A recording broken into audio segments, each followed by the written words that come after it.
Hello, good evening. Good evening sir. Okay okay okay, चलिए तो world history का revision कर लिया सब लोगों ने। इवन वर्ल्ड हिस्ट्री क्या, पूरी हिस्ट्री का रिवीजन कर लिया होगा। और जिन लोगों ने कर लिया है उन लोग को कॉन्ग्रेचुलेशंस, और जिन लोगों ने नहीं किया उन लोगों का रिवीजन आज सारा का सारा अभी हो जाएगा। ठीक है, एंशंट हिस्ट्री से वर्ल्ड हिस्ट्री तक सारी की सारी बातें करेंगे हम लोग। और सारे के सारे क्वेश्चंस हम लोग यहाँ पे लगाएंगे। उससे क्या होगा, आप लोग का भी रिफ्रेशमेंट हो जाएगा माइंड का कहीं ना कहीं। जितनी भी हिस्ट्री अभी तक हम लोग ने पढ़ी है वो सारी की सारी हिस्ट्री को यहाँ पे कवर करते हैं, है ना। तो देखिए, हिस्ट्री में क्वेश्चन वाइज क्वेश्चन हम लोग यहाँ पे लेते चलेंगे, और जहाँ जहाँ पे थोड़े फैक्ट आएंगे या जो चीज़ें समझने वाली आएंगी, जो चीज़ें आप लोग को शायद याद नहीं रह गई हैं, वो चीज़ों को हम लोग यहाँ पे डिस्कस करते चलेंगे। ठीक है, चलिए पहले क्वेश्चन से शुरू करेंगे बिना टाइम वेस्ट करे। लिस्ट 1 दी हुई है आपके सामने, लिस्ट 2 दी हुई है। ये क्वेश्चन को देखिए बहुत ध्यान से और मुझे बताइए कि ये किससे रिलेटेड है और इसका आंसर क्या होना चाहिए। पहला, एक तरफ लिस्ट 1 दिया है, एक तरफ लिस्ट 2 दिया है। डेट को मैच करना है आपको जो भी इंसिडेंट्स हुए उनके साथ में। Meeting of the States General, Bastille was destroyed on, abolishment of feudal system in France, square of tennis court. ये बेस्टाइल जेल है जिसकी बात हम लोग ने की थी, याद होगा आप लोग को। बताइए भाई, बताइए क्या आंसर होगा इसका। याद तो है, अभी तो वर्ल्ड हिस्ट्री ताज़ा ताज़ा पढ़ा है हम लोग ने बहुत जल्दी में। Option C. अच्छा, ऑप्शन सी। कैसे ऑप्शन सी लग रहा है?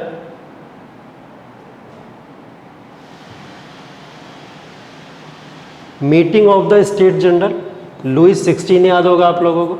ठीक है,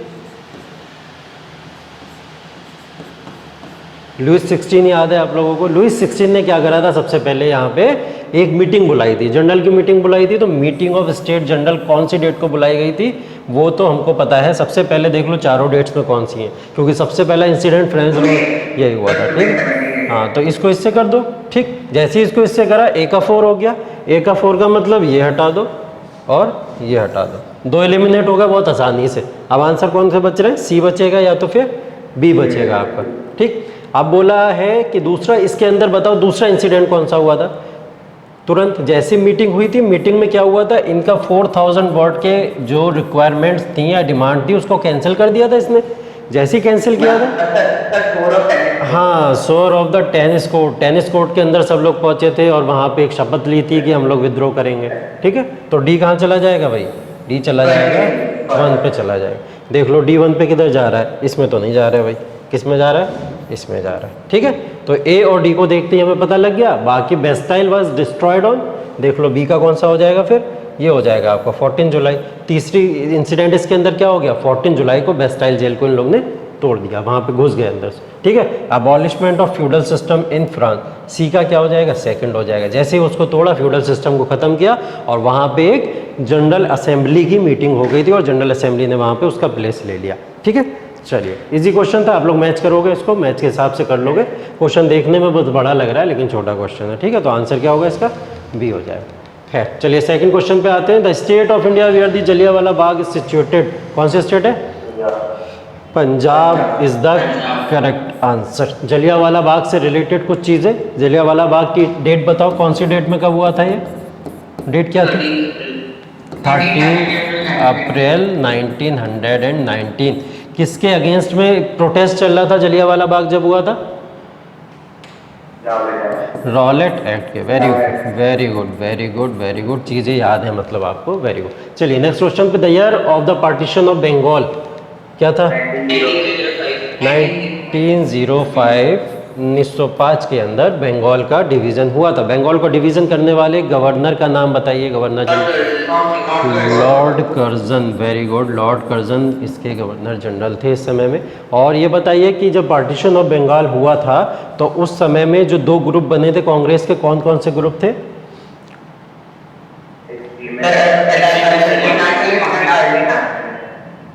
एक तो मॉडरेट्स थे हमारे और एक हमारे एक्सट्रीमिस्ट थे। ठीक है, ये दोनों ग्रुप थे। कौन सपोर्ट कर रहा था कि बंगाल में ये मूवमेंट चले सिर्फ और सिर्फ, और कौन सपोर्ट कर रहा था कि पूरे इंडिया में चलना चाहिए, इंडिया में चलना चाहिए ये बोल रहे थे एक्सट्रीमिस्ट, और सिर्फ बंगाल में चलना चाहिए ये बोल रहे थे मॉडरेट। चलिए वेरी गुड। इसके बाद नेक्स्ट क्वेश्चन है हमारे सामने, which one of the following countries was not among the elite powers. कल ये क्वेश्चन लगा चुके हैं हम लोग शायद। एलीट पावर्स, दो पावर्स थी, एक एलीट पावर्स थी और दूसरी कौन सी थी? एक्सेस पावर्स थी। ठीक, हाँ, तो उसके अंदर कौन कौन सी थी? जर्मनी, इटली और जापान। यहाँ पे क्या पूछ रहा है? नॉट पूछ रहा है ना बेटा। अगर यहाँ पे नॉट नहीं लगा होता तब आंसर होना चाहिए, तो इसके हिसाब से आंसर क्या होगा? जर्मनी होगा। ठीक है। When was the publication of Bengal gazette initiated. Bengal gazette आपको पता है क्या था? बंगाल गजट क्या था? 1750।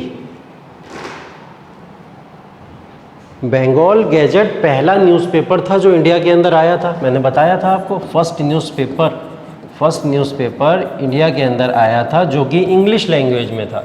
ठीक है, इंडियन लैंग्वेज में नहीं है। कौन सी लैंग्वेज में? इंग्लिश लैंग्वेज के अंदर है। ये पहला न्यूज़पेपर भारत के अंदर आया था। और जब ये आया था तो इसको न्यूज़पेपर को लाने वाले पर्सन का क्या नाम था? Augustus Hicky. नाम भी याद रखेंगे हम लोग, क्या नाम था? ऑगस्टस हिकी इसको लेके आए थे। और जब ये न्यूज़पेपर आया था तो इसकी डेट 1780 थी। ठीक है, 1780 के अंदर पहला न्यूज़पेपर भारत के अंदर पब्लिश हुआ था। तो 1780 याद रखिए। ये तीनों फैक्ट याद रखेंगे। पहला newspaper Bengal gazette, Augustus Hicky इसके कहीं ना कहीं लाने वाले थे। पब्लिकेशन उसका किसके हाथ में था? ऑगस्टस हिकी के हाथ में था। और डेट क्या है इसकी? 1780। ये याद रखेंगे हम लोग। ठीक है, चलिए नेक्स्ट क्वेश्चन पे आते हैं। नेक्स्ट क्वेश्चन है, consider the following points. Mahatma Gandhi started salt march with his 78 confidential volunteers. Mahatma Gandhi violated the salt law at Dandi on 20 अप्रैल 1930। बताइए क्या सही होना चाहिए?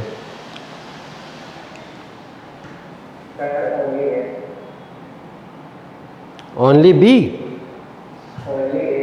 ओनली ए होना चाहिए। ओनली ए होना चाहिए।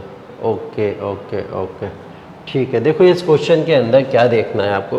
पहली चीज़ तो ये देखना है कि दांडी मार्च की बात चल रही है। ठीक, दांडी मार्च की बात चल रही है। दांडी मार्च स्टार्ट कहाँ से हुआ था? साबरमती आश्रम। साबरमती आश्रम जो गुजरात के अंदर है, वहाँ से इस दांडी मार्च को स्टार्ट किया गया था। और दांडी मार्च के स्टार्ट होने की डेट याद रखनी है आपको, कब है? 12 मार्च। 12 मार्च को ये स्टार्ट हुआ है दांडी मार्च। ठीक है, और 12 मार्च के साथ साथ में आपको ये भी याद रखना है कि स्टार्ट होने के बाद में एंड कब हो रहा है। तो एंड वाली डेट भी याद रखिए, कब तक चला है ये? 6 अप्रैल तक। ठीक है, अप्रॉक्स 25 डेज़ का ये मार्च था। और ये फाइनली कहाँ पहुँच जाते हैं? साबरमती से शुरू करके कहाँ पहुँच जाते हैं? दांडी पहुँच जाते हैं। ठीक है, दांडी नौसरी एक डिस्ट्रिक्ट पड़ती है गुजरात के अंदर, वहाँ पे दांडी पड़ता है। तो ये 25 डेज लगते हैं इसके अंदर कम से कम। ठीक, अब ये जो इन्होंने डिस्टेंस कवर की है वो बोला जाता है लगभग 375 किलोमीटर की डिस्टेंस ये लोग पैदल कवर करते हैं। ठीक है, पैदल जाते हैं सारे के सारे लोग। अब गांधी जी के साथ में कितने वॉलंटियर्स जाते हैं ये क्वेश्चन है थोड़ा। वैसे तो 78 कॉन्फिडेंशियल वॉलंटियर्स हैं, यही जाते हैं, इन्हीं के बारे में लिखा हुआ है। लेकिन आपके जो NTSC ने इसका आंसर माना है, वो NTSC के एग्ज़ाम के थ्रू इसका आंसर माना गया कि 79 वॉलंटियर्स इसके अंदर जाते हैं। कितने जाते हैं? 79 वॉलंटियर्स। आप लोग एक बार साइट पे भी चेक करोगे, प्रीवियस ईयर में जब ये क्वेश्चन आया था तो उसका आंसर उन्होंने 79 माना था। ठीक है, तो आप लोग याद रखिएगा कि वैसे 78 था, लेकिन जब NTSC आपका एग्ज़ाम इस चीज़ को मान रहा है तो हम ये दिमाग में रखेंगे कि 79। तो पहला वाला ऑप्शन भी आपका गलत माना जाएगा इसके अंदर। ठीक है, तो नन ऑफ दीज इसका आंसर हो जाएगा। ये वाली बात तो ठीक है, गांधी जी ने वायलेट किया था दांडी मार्च 20 अप्रैल 1930। ठीक है, ये वाला तो ठीक, मतलब गलत है, ये वाला भी गलत है। तो दोनों गलत हो जाएंगे इस हिसाब से, और क्या होगा? आंसर आपका डी हो जाएगा, नन ऑफ दी। ठीक है, चलिए, after which war the British rule was founded in India. बताइए। Battle of Plassey. डेट बताइए। ये 1857 तो रिवॉल्ट हुआ था। तो 1757 के अंदर ये बैटल हुआ था। बैटल किस किस के बीच में हुआ था? कौन दो पावर्स थे? हाँ, एक तरफ तो ब्रिटिशर्स थे, ऑब्वियस सी बात है। ब्रिटिशर्स को लीड कौन कर रहा था? नवाब ऑफ बंगाल था। ठीक है, ठीक है, इन दोनों के बीच में ये वॉर हुआ था। ब्रिटिशर्स को लीड कौन कर रहा था बैटल ऑफ प्लासी में?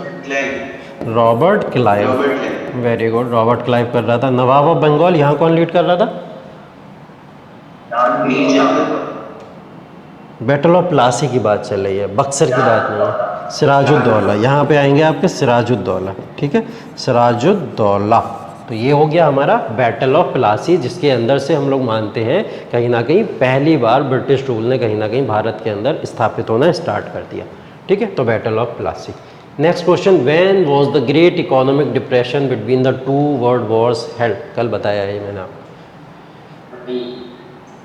क्या होगा? 1929। ठीक है, देखो ये जो इकोनॉमिक डिप्रेशन की बात आती है बार बार, ये आपके बार बार क्वेश्चन पूछा जाता है इससे रिलेटेड, तो इसको याद रखना, ये बिटवीन द वॉर्स बोला जाता है।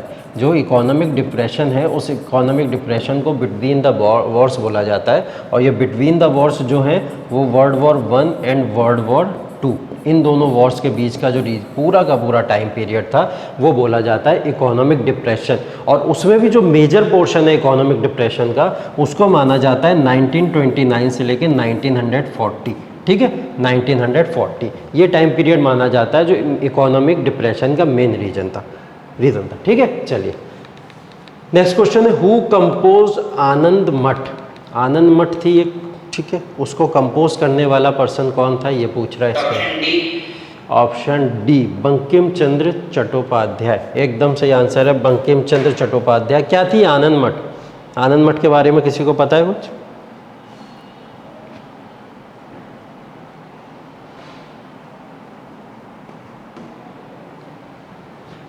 आनंद मठ देखिए क्या था, एक तरीके का कंपोजिशन था। उस कंपोजिशन में लिखा यह गया था कि भारत के अंदर एक सन्यासी रिवॉल्ट हुआ था। ठीक है, सन्यासी रिवेलियन कह सकते हैं, सन्यासी रिवॉल्ट कह सकते हैं। लेट 18th सेंचुरी के अंदर ये सन्यासी रिवेलियन हुआ था, और ये रिवेलियन पूरी तरीके से ब्रिटिशर्स के अगेंस्ट में था।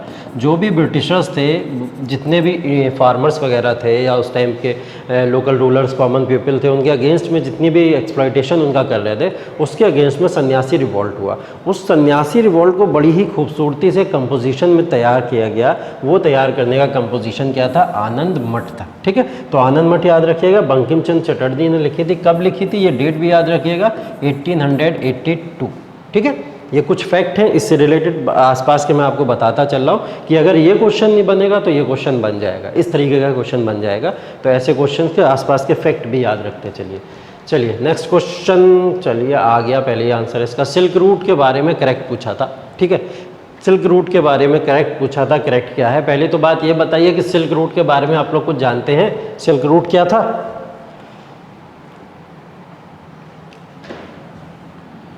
देखिए ये पूरा जो है, मान लिया हमने चाइना का रीजन, एशिया से यूरोप जो स्पाइसेस वगैरह का ट्रेड होता है उस रूट से जिससे हो जाता है, स्पाइसेस कह सकते हैं या टेक्सटाइल्स कह सकते हैं। ठीक है, हाँ, silk basically, that's why it's named. Okay, very good. China में सिल्क था, हाँ समय चाइना में ही सिल्क था। हाँ, ठीक है, देखो ये जो चाइना का रूट था, चाइना के रूट से ये जो सिल्क रूट था, यहाँ पे थोड़ा सा बहुत पोर्शन जो है आपका, ये पूरा एशियन रीजन था कहीं ना कहीं। इस एशियन रीजन से चाइना के रूट से, चाइना भी एशिया के अंदर ही आता है, तो ये एशियन रूट से होता होता कहाँ चला आ रहा था? ये चला आ गया पूरी तरीके से यूरोप में। ठीक है, यूरोप के थ्रू ये बढ़ गया धीरे कहाँ पे? अफ्रीका के रीजन के अंदर। ठीक, तो ये वाले जो रूट पूरे कवर हुए, यहाँ से जो शुरू हुआ, इन्होंने ट्रेड करना शुरू कर दिया अपने वेस्टर्न साइड के साथ में। तो जब इन्होंने वेस्टर्न ट्रेड करना स्टार्ट किया चाइना के अंदर एक टाइम पे चलती थी हैन डायनेस्टी। ठीक है, हैन डायनेस्टी याद रखना आप लोग। हैन डायनेस्टी लगभग 130 BC की बात कर रहे हैं हम लोग। उस समय में यहाँ पे एक हैन डायनेस्टी चलती थी, हैन रूलर था यहाँ पे। तो उसने इस सिल्क रूट को डेवलप किया था किसी तरीके से कि यहाँ से यहाँ तक का जितना भी पोर्शन, क्या बताया मैंने, चाइना से पूरा एशियन रीजन से यूरोप में चले जाओ, यूरोप से कहाँ चले जाओ? अफ्रीका के अंदर चले जाओ। तो ये पूरा का पूरा रीजन क्या है? ये कहलाता था सिल्क रूट। ठीक है, अब ये सिल्क रूट कहलाता था। तो इसके अंदर ये चीज़ देखो, ऑप्शन क्या क्या दिए हैं आपको। They also meant cultural links. ठीक है, कल्चरल लिंक्स की बात हो रही है, क्या यहाँ पे कल्चरल लिंक्स हुआ करते थे? ठीक, तो कल्चरल लिंक्स हुआ करते थे एकदम, एक सोसाइटी से जब दूसरी सोसाइटी में लोग जाया करते थे तो वो कल्चरल लिंक्स ही कहलाएंगे आपके या नहीं कहलाएंगे, बताइए। ठीक, they spread over land and by sea, land और सी दोनों का रूट था ये, कहीं ना कहीं दोनों के रूट से ये चला करता था, लैंड के और सी के रूट से, दोनों तरीके से सिल्क रूट को चला करता था। दे connected Asia with Europe and Africa, यही बात अभी हम लोग ने कि सिल्क रूट कहते हैं इसी को, ठीक है। नेक्स्ट तेरा besides textile gold and silver got exported from Asia to Europe through these routes, क्या ये सही होगा या गलत होगा? टेक्सटाइल के अलावा गोल्ड और सिल्वर को भी एक्सपोर्ट किया जाता था क्या एशिया से यूरोप वगैरह कंट्रीज़ के अंदर? ये सिल्क रूट की पहचान थी या नहीं थी? सिल्क रूट की देखो पहचान ये थी, जो टेक्सटाइल्स या सिल्क की बात हो रही है या जो स्पाइसेस की बात हो रही है उनको ट्रेड करने के लिए डेवलप किया गया था। दूसरी चीज़ एक कल्चरल लिंक को डेवलप करने के लिए, मतलब क्या है, यहाँ पे रिलीजन को एक दूसरे, अगर यहाँ पे रिलीजन होता इस पोर्शन की जगह, तो इस रिलीजन को हम लोग मानते कि रिलीजन को फैलाने के लिए कहीं ना कहीं सिल्क रूट का यूज़ हुआ। तो रिलीजन का मतलब जो एक रीजन से दूसरे रीजन में लोग जाया करते थे। सिल्क रूट देखो मैंने 130 में बताया BC के अंदर शुरू हुआ और ये सिल्क रूट मॉडर्न टाइम तक चलता चला आया, बहुत लंबे समय तक ये सिल्क रूट हमको देखने को मिला। इवन वर्ल्ड वॉर के अंदर भी ये सिल्क रूट से कहीं ना कहीं लोग ट्रेड किया करते थे। तो रिलीजन का कहीं ना कहीं यहाँ पे क्या हो रहा है, पूरी तरीके से रिलीजन को फैलाने की भी बात चला कर रही है। तो मेन मोटिव इसका टेक्सटाइल्स या से जो स्पाइसेस वगैरह होते थे या सिल्क वगैरह होती थी आपकी, उसके अलावा रिलीजन को प्रमोट करना इसका मेन काम था, ठीक है। तो सिल्क रूट में अगर ऐसा कोई क्वेश्चन का आंसर आएगा तो आप लोग ये ऑप्शन लगाओगे। 1, 2 एंड 3, 4 इसका आंसर नहीं होगा, ठीक है। गोल्ड एंड सिल्वर से इसका कुछ ऐसा लेना देना नहीं। चलिए next question, which of the following statement regarding the impact of depression of 1929 are correct? वही इकोनॉमिक डिप्रेशन जो हुआ था, उस इकोनॉमिक डिप्रेशन को ध्यान में रखते हुए बताइए कि इनमें से क्या सही होगा क्या गलत होगा। बोल रहा है पहला option, India's export increased of India's imports increased of 9, ये गलत हो गया कुछ, ये बोलना चाह रहा है यहाँ पे इंडियाज एक्सपोर्ट इंक्रीज्ड, ठीक है। इंडिया का एक्सपोर्ट क्या हुआ, इंक्रीज किया था, पहली तो चीज़ ये बोल रहा है। दूसरा बोल रहा है India's export of gold increase, India के गोल्ड का एक्सपोर्ट इंक्रीज हुआ था। Urban India suffered more than the rural India, ठीक है। बोल रहा है अर्बन इंडिया रूरल इंडिया से ज़्यादा सफ़र हुआ था। या फिर industrial investing grew in India, industrial investing Bharat के अंदर और बढ़ गई थी। तो इसके अंदर आंसर क्या होना चाहिए इकोनॉमिक डिप्रेशन के अंदर? बी और डी? अच्छा बी होगा, B option 1, 3 and 4। 1, 3 and 4। Second क्यों नहीं होगा? सर बी ही बोल रहे थे ऑप्शन। गोल्ड का India export of gold increased, अच्छा ये नहीं होना चाहिए आप लोग के हिसाब से। देखिए क्या है, मैं आपको बता रहा, इकोनॉमिक डिप्रेशन जब हुआ तो इकोनॉमिक डिप्रेशन के समय में प्रॉब्लम ये हुई कि भारत के अंदर जो प्राइजेस थे वो फॉल होना शुरू हो गए, ठीक है। जैसे ही यहाँ पे प्राइजेस फॉल होना शुरू हो गए तो जो इंडियन फार्मर्स थे वो इंडियन फार्मर्स के पास में मनी की शॉर्टेज आना शुरू हो जाएगी, ठीक है। जैसे प्राइसेस, जब इकोनॉमिक डिप्रेशन चल रहा तो इंडिया के अंदर भी प्राइसेस फॉल होना, मंदी आना शुरू हो जाएगी, इकोनॉमिक इन्फ्लेशन कहीं ना कहीं बहुत डाउन हो जाएगा। तो वो इन्फ्लेशन की कंडीशन कहाँ पहुँच जाएगी, डिफ्लेशन की कंडीशन में पहुँच जाएगी और बहुत ज़्यादा प्राइसेस डाउन हो जाएंगे। जैसे ही प्राइसेस डाउन हुए यहाँ पे, तो यहाँ पे जितने भी फार्मर्स थे वो सारे के सारे फार्मर्स लॉस में आने लगे। अब फार्मर्स जब लॉस के अंदर आएंगे तो वो फार्मर्स के लॉस को कवर करने के लिए भारतीयों ने क्या करा, यहाँ से गोल्ड को एक्सपोर्ट करना शुरू कर दिया, एक्सपोर्ट करना स्टार्ट कर दिया था गोल्ड को। तो ये ऑप्शन आपका ठीक होगा क्योंकि यहाँ पे प्राइसेस फॉल हुए हैं और प्राइसेस को, जो फार्मर्स का लॉस हुआ था उसको रिकवर करने के लिए क्या करा गया कि भारत के पास में गोल्ड है, भारत ने गोल्ड पूरी दुनिया में एक्सपोर्ट करना शुरू किया, जिससे इकोनॉमिक डिप्रेशन पूरे वर्ल्ड में जो उसका इम्पैक्ट था थोड़ा रिड्यूस होना स्टार्ट हुआ। तो ये ऑप्शन तो मेरे ख्याल से एकदम सही होगा कि India's export of gold increase, ठीक है। दूसरा बोल रहा है urban India suffered more than the rural India, urban India rural India से ज़्यादा सफ़र किया, ये स्टेटमेंट गलत होगा क्यों गलत होगा? क्योंकि मैंने बोला फार्मर्स के ऊपर सबसे ज़्यादा इम्पैक्ट पड़ा था इकोनॉमिक डिप्रेशन का। फार्मर्स या एग्रीकल्चर सेक्टर आपका कहाँ पे ज़्यादा होता है? रूरल एरिया के अंदर होता है। तो रूरल एरिया के अंदर ज़्यादा इम्पैक्ट पड़ेगा आपका, ना कि अर्बन एरिया के अंदर। ठीक है, तो urban area India suffered more than rural India, ये वाला ऑप्शन आपका गलत हो जाएगा, सेकंड सही हो जाएगा। अब सेकंड सही किस में है, थर्ड गलत किस में है, ये देख लो आप लोग, ऑप्शन में मिल जाएगा आपको। ठीक है, थर्ड तो गलत हो गया। हाँ, तो देखो थर्ड यहाँ भी गया, यहाँ भी गया, यहाँ भी गया, तो ये इसका आंसर क्या हो जाएगा? सेकंड और fourth. Industrial investment grow in India.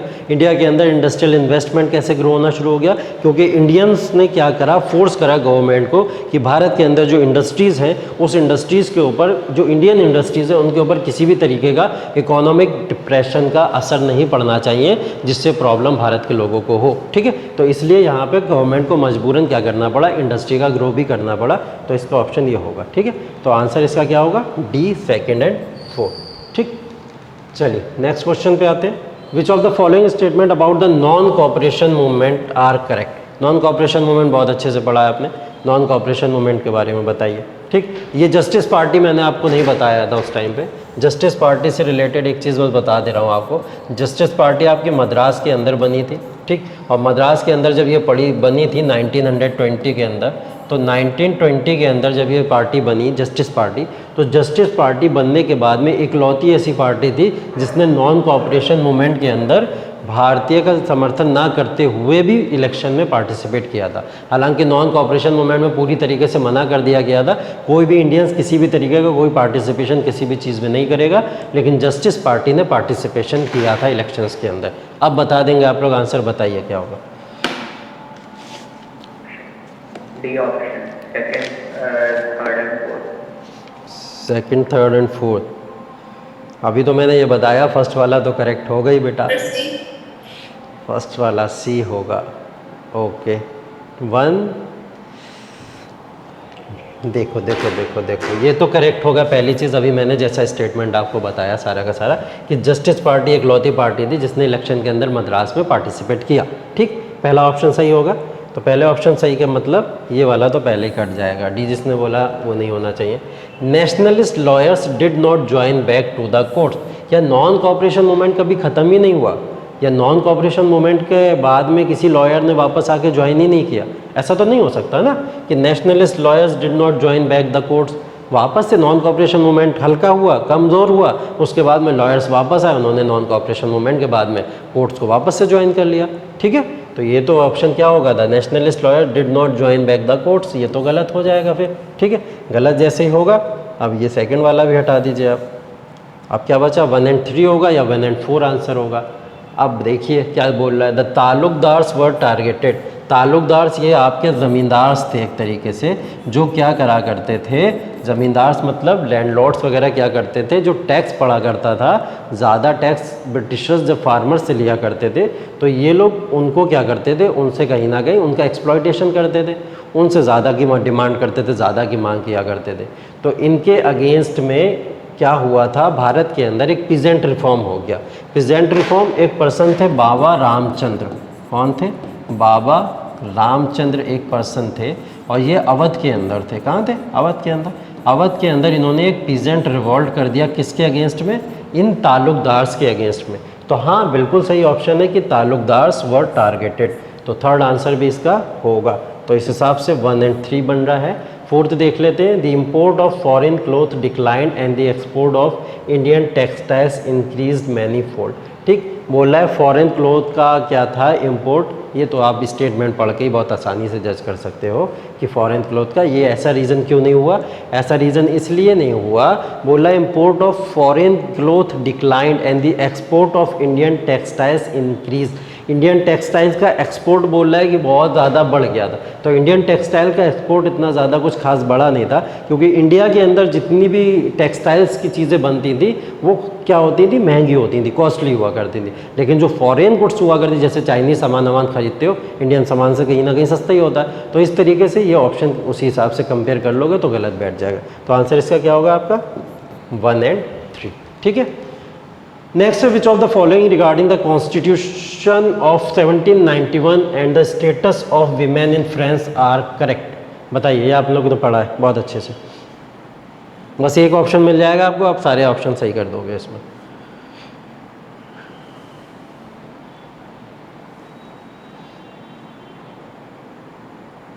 It made them active citizens, women को एक्टिव सिटीजन्स बना दिया गया। Provisions were made for schools for both boys and girls.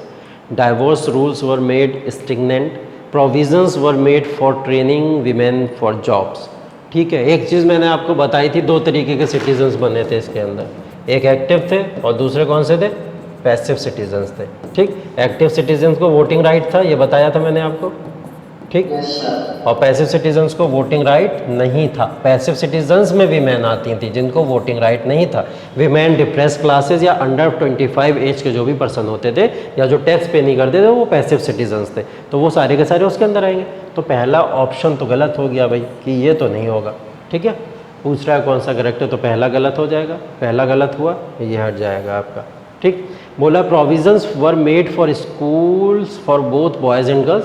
हाँ, बोथ बॉयज़ एंड गर्ल्स के लिए प्रोविजंस बना दिए गए थे स्कूल्स के लिए कि हाँ दोनों लोग क्या कर सकते हैं, स्कूल के अंदर जाके अपनी स्टडी वगैरह कर सकते हैं। Divorce rules were made stringent, divorce rules को भी चेंज कर दिया गया, उनको भी स्टिग्नेंट कर दिया गया था, ये भी आप ठीक कर सकते हो। ठीक है, तो सेकेंड और थर्ड तो ठीक हो रहा है।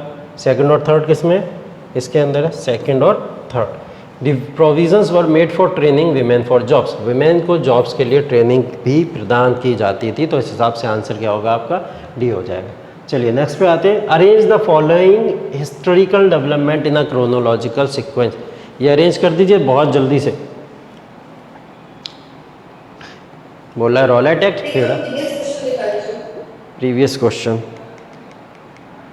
देखिए, previous question, constitution of 1791 and the status of women in France are correct.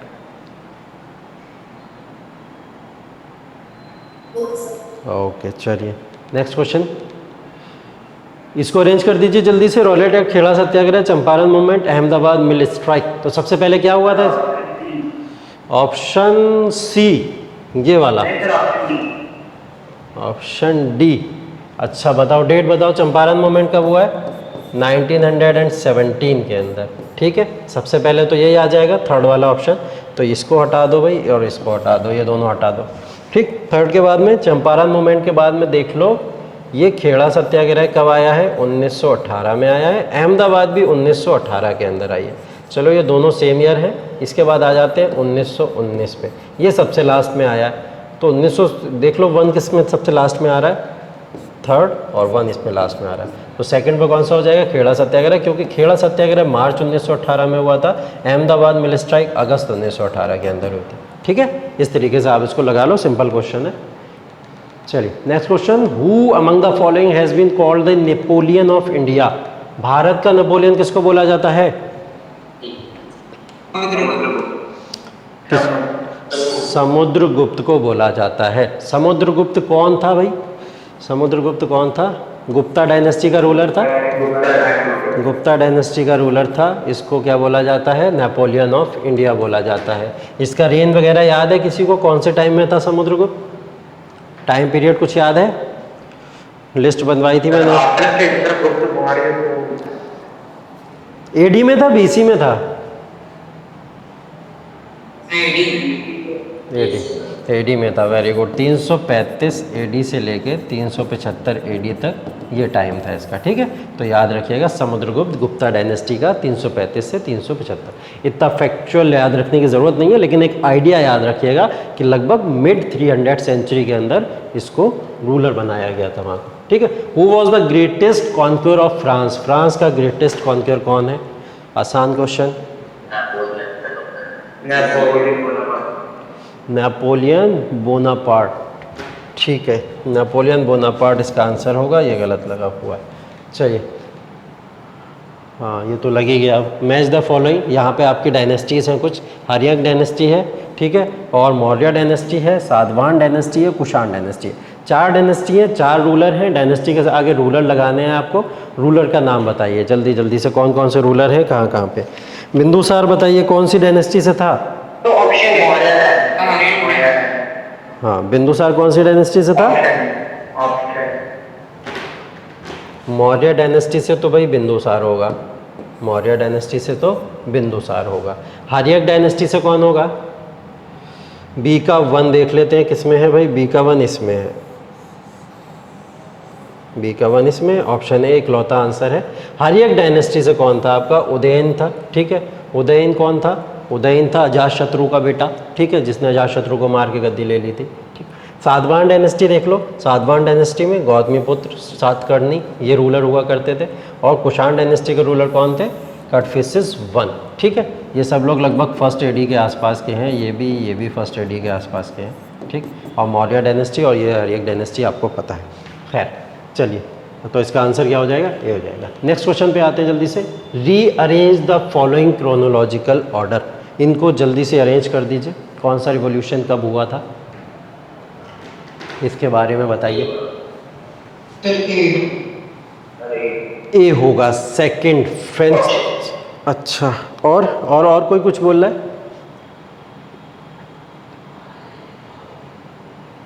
और कोई कुछ बोल रहा है ए के अलावा?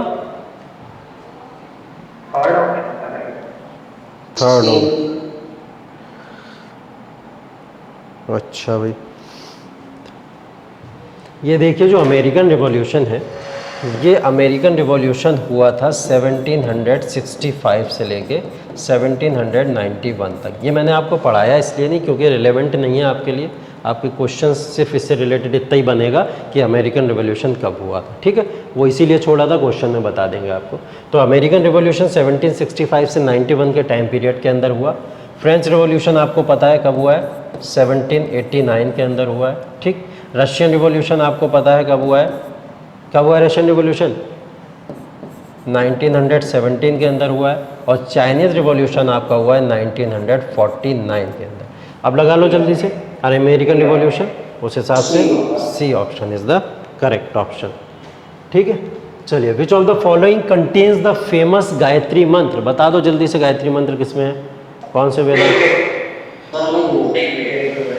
Rigveda is the correct answer. चलिए नेक्स्ट आ जाते हैं। Where is Sanchi Stupa situated, ये सांची स्तूप कहाँ है भाई? भोपाल। भोपाल, मध्य प्रदेश, वेरी गुड, मध्य प्रदेश भोपाल के अंदर सांची स्तूप। हाँ, कोई कुछ बोल रहा है, क्या बोल रहे हो? भोपाल, एकदम भोपाल करेक्ट आंसर है इसका। नेक्स्ट क्वेश्चन पे आ जाते हैं। विच रिलीजन डिड अशोका एडॉप्ट, बताइए। बुद्धिज्म, वेरी गुड, अशोका ने बुद्ध। अशोका कौन सी डायनेस्टी से था? Maurya, very good. Which is the oldest language of south India, south India की सबसे पुरानी लैंग्वेज के बारे में पता है किसी को? Tamil is the correct answer, yes, Tamil is the oldest language. Who among the following had introduced market control policy, बताइए। अलाउद्दीन खिलजी ने market control policy. Alauddin Khilji का टाइम पीरियड पता है किसी को? कब आया था अलाउद्दीन खिलजी? ये अलाउद्दीन खिलजी गद्दी पे बैठा था 1296 से लेकर 1316 तक ये गद्दी पे ऊपर रहा था, ठीक है। इतना याद नहीं रखना, बस इतना पता होना चाहिए 1296 के आसपास ये आया था। ये क्रोनोलॉजिकल ऑर्डर में दे चुका हूँ आपको। Who among the following founded the Vijayanagara empire, बहुत अच्छे से पता है आप लोग को।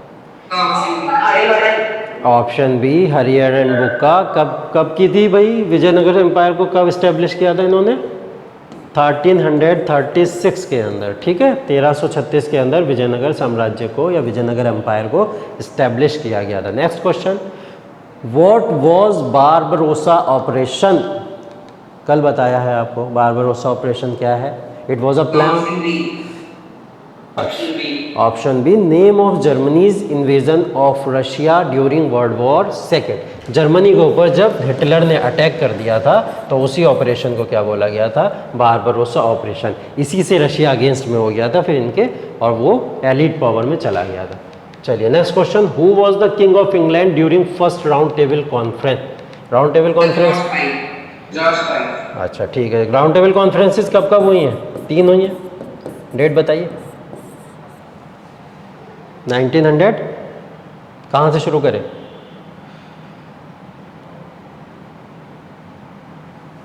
नाइनटीन 1930, 1931 और 1932, ठीक है। ये तीनों साल लगातार 3 राउंड टेबल कॉन्फ्रेंसेस हुई, और तीनों के टाइम पे कौन था उस टाइम पे? George 5th is the correct answer, ठीक है। चलिए, in the first world war which country was not indulge in elite powers, ये भी पता है आपको। एलिट पावर्स में कौन सी कंट्री है? ऑस्ट्रिया। ऑस्ट्रिया जो है एलिट पावर्स में नहीं थी। ऑस्ट्रिया कहाँ थी? सेंट्रल पावर में थी। चलिए ठीक है। Of which revolution was the motto liberty equality and fraternity, किसका मोटो है भाई? French revolution. French revolution, D is the correct answer. और यही लिबर्टी इक्वलिटी फ्रेटर्निटी जो है वो भारत के अंदर जो इंडियन कॉन्स्टिट्यूशन में लिया गया है वो इसी रिवॉल्यूशन के थ्रू भारत के अंदर अडॉप्ट किया गया फ्रांस के थ्रू। ठीक है, तो ये भी हमको याद रखना है। चलिए, Mahatma Gandhi Dandi march was associated with, क्या हुआ था दांडी मार्च के बाद? Civil disobedience movement. देखिए दो सिविल डिसओबीडियंस मूवमेंट हुए हैं। एक तो 1929 के बाद जैसे ही दांडी मार्च खत्म हुआ अनाउंस कर दिया गया 1930 से सिविल डिसओबीडियंस मूवमेंट स्टार्ट हो गया। 1931 में गांधी इरविन पैक्ट हो जाता है और गांधी इरविन पैक्ट में बोल दिया जाता है कि सिविल डिसओबीडियंस मूवमेंट को वापस ले लो, तो सिविल डिसओबीडियंस मूवमेंट को वापस ले लिया जाता है। उसके बाद में फिर गांधी जी की बात नहीं मानी जाती है गांधी इरविन पैक्ट में, तो 1933 के अंदर सेकंड सिविल डिसओबीडियंस मूवमेंट को फिर से स्टार्ट कर दिया जाता है। तो ये चीज़ें आप लोग याद रखिएगा। ठीक है, कभी कुछ ऐसा ऑप्शन लगाने को आ जाए, कुछ ऐसी चीज़ आ जाए तो उससे रिलेटेड ये बात याद रखिएगा। Next question, the Lahore Congress session was famous for, किस लिए फेमस है लाहौर का Congress? Complete independence. Very good. कब हुआ है लाहौर कांग्रेस सेशन? 1929। किसने प्रेसाइड किया है? Jawaharlal Nehru. Very good, very good. अरे बड़ा अच्छा करोगे तुम लोग तो सोशल स्टडीज के अंदर। Who read the inscription on pillar of emperor Ashoka? James Prinsep. Very good, very good, James Prinsep. और ये इलाहाबाद इंस्क्रिप्शन की बात हो रही है, ये भी थोड़ा सा याद रखिएगा। हाँ, प्रयागराज या इलाहाबाद, प्रयाग इंस्क्रिप्शन या इलाहाबाद इंस्क्रिप्शन की बात हो रही है यहाँ पे, तो इसको कहीं ना कहीं पढ़ा था जेम्स प्रिंसेप ने। ठीक है, चलिए। Great bath in Harappa civilization was situated in Mohenjodaro. बेटा बिल्कुल, मोहनजोदारो पाकिस्तान की साइट है आज के टाइम में, जो कि कहीं ना कहीं गायब होती चली जा रही है। वो वहाँ पे ग्रेट बात आपका सिचुएट करता था। ठीक है। Din Ilahi new religion was introduce by, very easy. Date बताएगा कोई मुझे, कब दीन इलाही को स्टार्ट किया था इन्होंने? कोई डेट बताएगा? 1556? नहीं, 1556 में तो नहीं है 15 ही कुछ में, 1582 के अंदर। ठीक है, 1582 AD के अंदर दीन इलाही को इन्होंने स्टार्ट किया था एक नए रिलीजन के थ्रू। ठीक है, चलिए नेक्स्ट क्वेश्चन आपका है, विच इज़ द ओल्डेस्ट वेदा? सबसे पुराना ऋग्वेद। एकदम, ऋग्वेद सबसे ओल्डेस्ट वेदा है हमारा। उसके बाद में त्रिपिटक इज रिलेटेड टू, किससे रिलेटेड है भाई ये? कंफर्म हो? कोई जैनिज्म कह रहा है, कोई बुद्धिज्म कह रहा है? कंफ्यूज क्यों हो? बहुत सिंपल है, त्रिपिटक इज रिलेटेड बुद्धिज्म। बेटा बुद्धिज्म, त्रिपिटक। हाँ, बुद्ध 3 पिटक बताए थे, बुद्ध, धम्म और संघ। 3 पिटक के बारे में बात की थी हम लोग ने, तो ये वही 3 पिटक हैं। त्रिपिटक ये बुद्धिज्म से रिलेटेड है। ठीक है, चलिए। विच dynasty started coins with the Veena emblem? ये तो मुझसे पूछा भी था आप लोग ने क्लास में किसी ने। ठीक है, गुप्ता डायनेस्टी। ठीक है, गुप्ता डायनेस्टी के अंदर किसने स्टार्ट किया था ये वीना एम्बलम? समुद्रगुप्त ने। वेरी गुड, समुद्रगुप्त जो पर्सन था, समुद्रगुप्त ने वीना एम्बलम को कहीं ना कहीं अपने कॉइन्स के ऊपर वो कराया था। ठीक, चलिए नेक्स्ट क्वेश्चन है, प्रयाग प्रशस्ति, प्रयाग प्रशस्ति वॉज रिटन बाय? प्रयाग प्रशस्ति एक बुक है। हरि सिंह। अरे वेरी गुड, ऑप्शन भी नहीं देखा आप लोग ने तो बता दिया। हरि सिंह किसके दरबार में था भाई, ये भी बता दो जब इतना बता दिया था। समुद्रगुप्त के। वेरी गुड, समुद्रगुप्त के दरबार के अंदर ये कवि थे। चलिए नेक्स्ट, हु रोट पद्मावत? पता है आप लोग को, उस दिन बताया था मैंने, आपने पूछा भी था। मलिक मोहम्मद जैसी। Malik Muhammad Jayasi is the correct answer. Padmavat इन्होंने लिखी थी। Battle of Haldighati was fought in 1576। और हुआ किस किस के बीच में था ये भी बता दो। अच्छा, अकबर वर्सेस महाराणा प्रताप। ठीक है, अकबर डायरेक्ट आया था लड़ने? नहीं, वो किसने भेजा, किसको भेजा था अकबर ने? अकबर ने भेजा था मान सिंह को। हाँ, मान सिंह अम्बेर के राजा थे, तो मान सिंह को भेजा था अकबर ने महाराणा प्रताप से लड़ने के लिए। तो उसको बोला जाता है बैटल ऑफ हल्दी घाटी। हल्दी घाटी पड़ता कौन से रीजन में है? कहाँ पे हल्दी घाटी? राजस्थान। राजस्थान में, एकदम वेरी गुड, राजस्थान के अंदर हल्दी घाटी। चलिए, हु वॉज शिवाजीज मदर? इसकी तो बात हो गई थी मेरे ख्याल से, शिवाजी की मदर की बात हो रही थी। हाँ, Jijabai is the correct answer, Jijabai होगा इसका आंसर, इनकी मदर का नाम। Which rulers reign is called golden age of Mughal paintings? Mughal paintings की जहांगीर। अगर मैं यहाँ पे मुगल पेंटिंग्स की जगह मुगल आर्किटेक्चर कर दूँ? अच्छा ठीक है, जैसे आर्किटेक्चर करेंगे तुरंत शाहजहाँ आ जाएंगे, जैसी पेंटिंग्स की बात होगी तुरंत जहांगीर आ जाएंगे, ठीक है। और गोल्डन एज ऑफ मुगल इरा किसको बोलते हैं? ना हम पेंटिंग की बात करें ना हम आर्किटेक्चर की बात करें, तो वो अकबर को बोलते हैं, ठीक है। हाँ, ये तीनों डिफरेंसेस आप लोग याद रखिएगा। चलिए नेक्स्ट है, British east India company was established इन, पता है आप लोग को कब स्टैब्लिश हुई थी? 1600 AD के अंदर British east India company 15 years के लीज के साथ में क्या हुआ था, इसको बनाया गया था। और ईस्ट के अंदर ये पूरी मोनोपोली करेगी जाके, और कंपनी इकलौती ईस्ट के अंदर आएगी, एशिया के अंदर इसको भेजा गया 15 साल के एग्रीमेंट के साथ। Who was the last Mughal king? Bahadur Shah Zafar second is the correct answer, क्योंकि ये 1857 के रिवॉल्ट के समय में अंतिम मुगल बादशाह बचे थे जिन्होंने उसकी गद्दी को भी उस टाइम पे संभाला था, ठीक है। लास्ट मुगल किंग ये कहलाए। Which governor general started subsidiary alliance? Subsidiary Lord Wellesley. चलिए तो डेट भी बता दीजिए, क्या डेट होगी जब सब्सिडरी अलायंस शुरू हुआ था? लॉर्ड वेलेस्ली आए हैं 1799 में, 1799, इसी समय में क्या हुआ, सब्सिडरी अलायंस को ऑफिशियली स्टार्ट कर दिया गया था, ठीक है। तो सब्सिडरी अलायंस लॉर्ड वेलेस्ली ने स्टार्ट की। चलिए, आनंद मठ वॉज रिटन बाय, ये तो क्वेश्चन पढ़ लिया हम लोग ने, देख लिया पीछे, बंकिम चंद्र चटर्जी, ठीक। हाँ चलिए, बंकिम चंद्र चटर्जी हो गया। नेक्स्ट क्वेश्चन है आपका, who establish the Khalsa organization? Khalsa organization, अच्छा, कोई गुरु नानक भी बोल रहा है, कोई गुरु गोविंद सिंह बोल रहा है, क्या आंसर होगा? गुरु गोविंद सिंह। गुरु नानक पहले गुरु थे, ये सही बात है?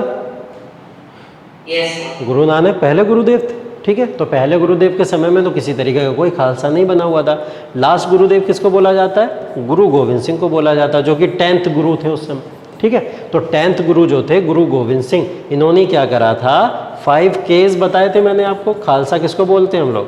5 Ks को बोलते हैं, ठीक। तो 5 Ks जो होते हैं वो गुरु गोविंद सिंह ने खालसा ऑर्गेनाइजेशन के रूप में डेवलप किए थे, ठीक है। तो इसके आगे बात कर लेते हैं अब जल्दी से।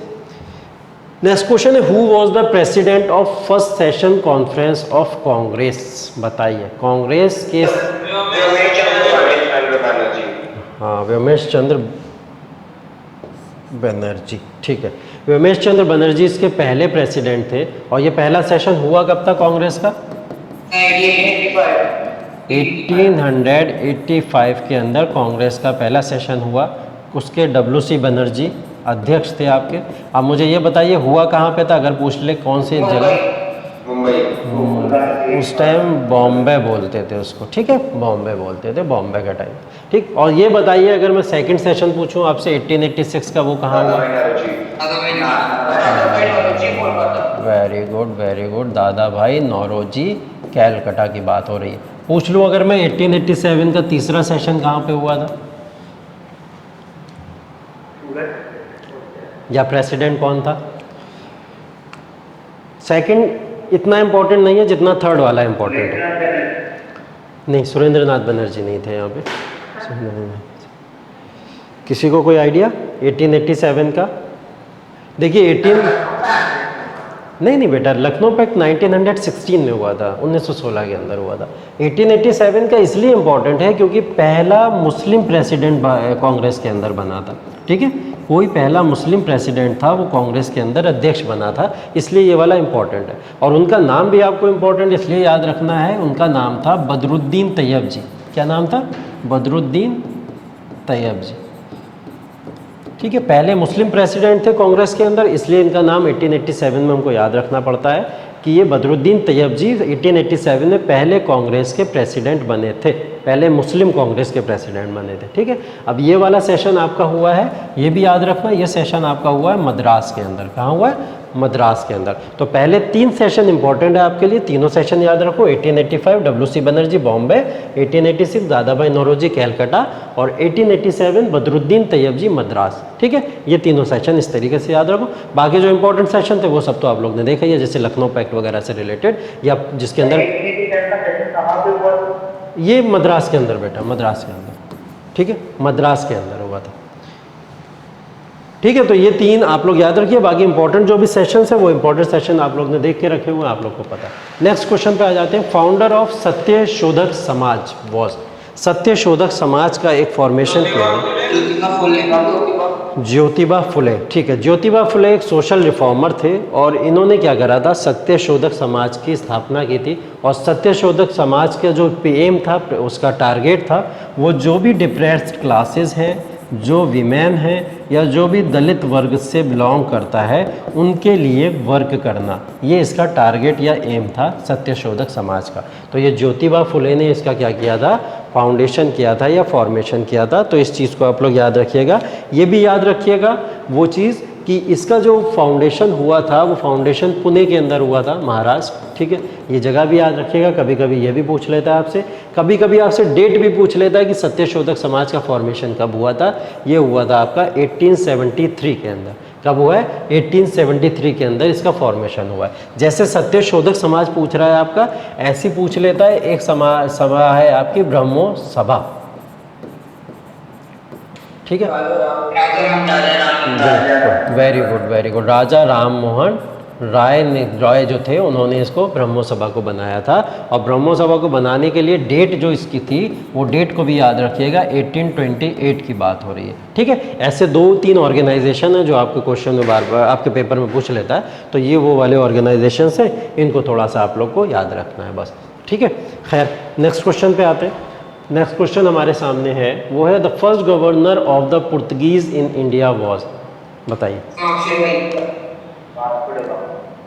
अल्बुकर्क थे, अल्मेडा थे, ये तो नहीं होंगे। वास्को डी गामा भी नहीं थे, बार्थोलोमो डियाज भी नहीं थे। अल्मेडा थे। अल्बुकर्क भी बोल रहा है कोई? अल्बुकर्क ने क्या करा था? अल्बुकर्क जब आए थे गवर्नर बन के पुर्तगीज़ के, तो इन्होंने क्या करा था, मैंने आपको बताया था, कैप्चर करना शुरू किया था। ठीक है, कैप्चर जो इंडियन पोर्शन था, उन इंडियन पोर्शंस को कैप्चर करना शुरू किया था। दमन एंड दीव, गोवा वगैरह, ये सब कैप्चर करना इन्होंने शुरू किया। तो ये कैप्चरिंग वाला पोर्शन बाद में आएगा। सबसे पहले कोई आएगा और वो आके किसी एक पॉलिसी पे काम करेगा। वो पॉलिसी थी डी अल्मेडा की ब्लू वाटर पॉलिसी। ठीक है, ब्लू वाटर पॉलिसी को इन्होंने अडॉप्ट किया था। ये पॉलिसी इसलिए बता रहा हूँ क्योंकि ये क्वेश्चन भी आपसे पूछा गया है कि पहला जो वो आपका गवर्नर था, वो पहला गवर्नर डी अल्मेडा था और उसने आके ब्लू वाटर पॉलिसी को अडॉप्ट किया था। और डी अल्मेडा का जो टाइम पीरियड है, वो टाइम पीरियड क्या है बताइए, किसी को पता है? 1505 से लेके 1509 ये टाइम पीरियड था डी अल्मेडा का। उसके बाद 1510 में अल्बुकर्क आ गया था सेकंड गवर्नर बन के। ठीक है, वास्को डी गामा इंडिया कब आया था? ये क्वेश्चन भी आपसे पूछा है, कब आया? 1498। ठीक है, 1498 एडी के अंदर वास्को डी गामा भारत के अंदर आया था। ठीक है, वास्को डी गामा। बार्थोलोमो डियाज की बात की थी हम लोग ने, यहाँ पे बार्थोलोमो डियाज भी दिख रहे हैं। ये कब आए थे और वापस लौट गए थे?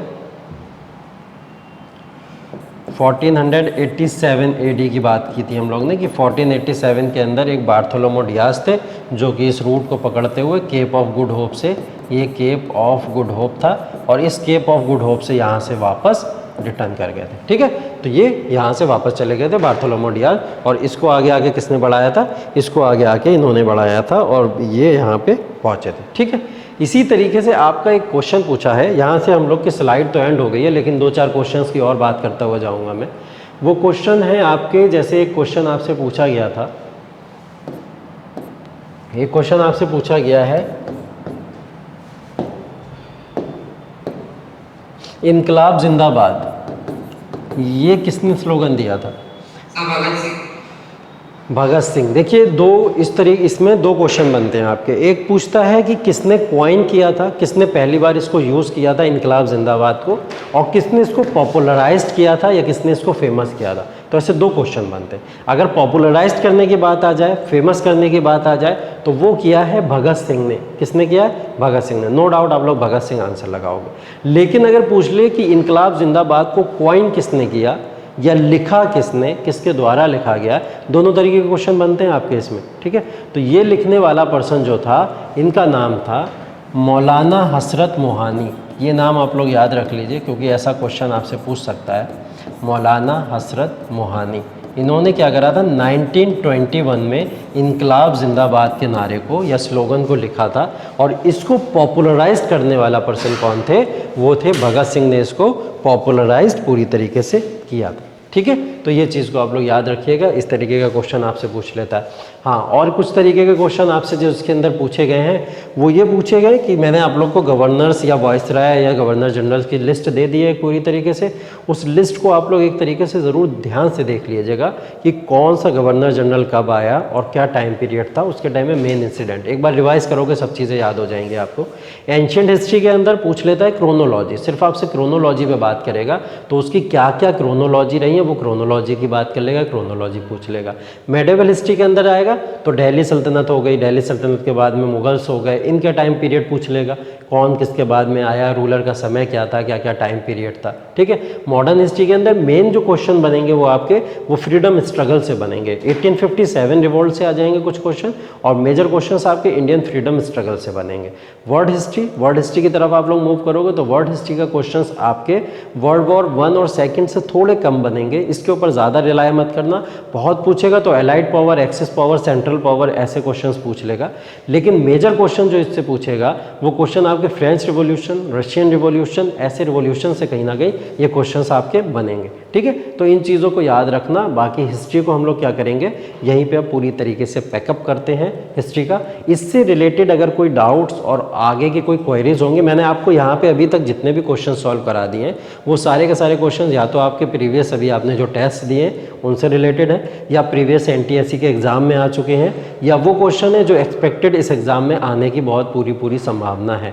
तो वो सारे के सारे क्वेश्चन मैंने आपको ये करा दिए। ऐसे बहुत से क्वेश्चन और हैं कहीं ना कहीं, वो उसकी PDF मैं आपको भेज दूंगा, उसको रिवाइज़ कीजिएगा, क्योंकि 1 घंटे के क्लास में हम लोग बहुत ज़्यादा क्वेश्चंस को यहाँ डिस्कस भी नहीं कर सकते, है ना। तो जितने भी क्वेश्चंस हैं उसको आपको सेल्फ प्रैक्टिस भी करना पड़ेगा। उसके बाद में अगर आपको कोई डाउट आता है हिस्ट्री से रिलेटेड, तो अभी हम लोग साथ में हैं, अभी हम इकोनॉमी शुरू करेंगे, तो आप लोग क्या कर सकते हो कि उसको मेरे को मैसेज करके या डाउट्स ऐसे करके वो आप कंफर्म वहाँ से पूछते रहना, वो सारे डाउट्स क्लियर करते रहना। हिस्ट्री को बाइंड अप करो, लेकिन छोड़ना मत पढ़ना, पढ़ते रहना। जो चीज़ें पेन कम से कम आपको जो PDF फाइल्स मिल रही हैं उन PDF फाइल्स को रिवाइज़ करते रहना डेली, है ना। कुछ पॉइंट्स ऐसे लिख लेना, चाहे नोट कर लेना, जो चीज़ें याद नहीं रह रही हैं उनको स्लिप बना के चाहे चिपका लो दीवार के ऊपर कि सेशंस याद रह जाएँ हमको, कुछ भी चीज़ें ऐसे याद रह जाएँ, लेकिन उसको मिस मत करना। ये चीज़ अभी से अगर आपके कॉन्सेप्ट बिल्ड हो गए, जो बेसिक चीज़ें अभी से बिल्ड हो गई आपकी, ये आपके फ्यूचर में बहुत आगे तक कहीं ना कहीं काम आने वाली है ना। तो यहाँ पर हम लोग बाइंड अप करेंगे अपना क्लास। इससे रिलेटेड अगर किसी को कोई क्वेरी हो, डाउट हो, कुछ हो तो कंफर्म कर लीजिए। अदरवाइज हम लोग नेक्स्ट क्लास में अब इकोनॉमी के साथ में मिलेंगे, ठीक है।